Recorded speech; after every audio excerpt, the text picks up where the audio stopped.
আসসালামু আলাইকুম। টি-20 বিশ্বকাপে একই গ্রুপে পড়েছে বাংলাদেশ, নেদারল্যান্ডস। এবার বাংলাদেশকে হারিয়ে চমক দেখাতে চায় নেদারল্যান্ডস, যেখানে 2022 টি-20 বিশ্বকাপে বাংলাদেশের কাছে জিততে জিততে হেরে গেছিল নেদারল্যান্ডস।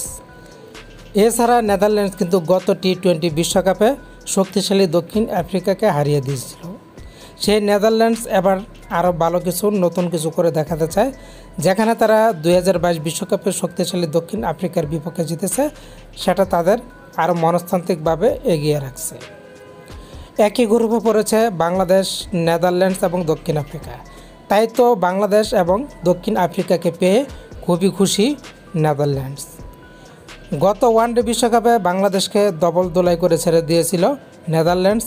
বাংলাদেশ কিন্তু নেদারল্যান্ডসের বিপক্ষে জিততে পারেনি। তাই তো তারা এবার দেখছে টি-20 বিশ্বকাপে বাংলাদেশকে তারা হারিয়ে দিবে এবং সুপার 8-এ জায়গা করে নেবে। তারা বলেছে, তাদের অধিনায়ক সংবাদ সম্মেলনে বলেছেন, সে আশার কথা শুনিয়েছেন, বাংলাদেশের বিপক্ষে তারা দুর্দান্ত কিছু উপহার দিতে চান, বাংলাদেশকে হারিয়ে দিতে চান।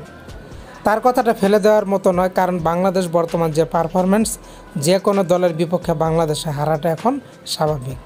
এদিকে ওয়েস্ট ইন্ডিজ কিংবদন্তি ইয়ান বিশপের কাছে জানতে চাওয়া হয়েছিল, এবারে টি-20 বিশ্বকাপে কোন দল ছোট দলগুলির বিপক্ষে হেরে যেতে পারে। প্রথমে তিনি বলেছেন বাংলাদেশের কথা। তাই তো আরব বয় কাজ করছে, সবাই বাংলাদেশকে দেখছে ছোট করে, খাটো করে। বাংলাদেশ যেন একদম সবার নিচে তলানিতে থাকে একটি দল। বাংলাদেশ কি পারবে আবার সে বদনাম গুছিয়ে ভালো কিছু উপহার দিতে, নিজেদের প্রমাণ করতে? আপনারা কি ভাবছেন?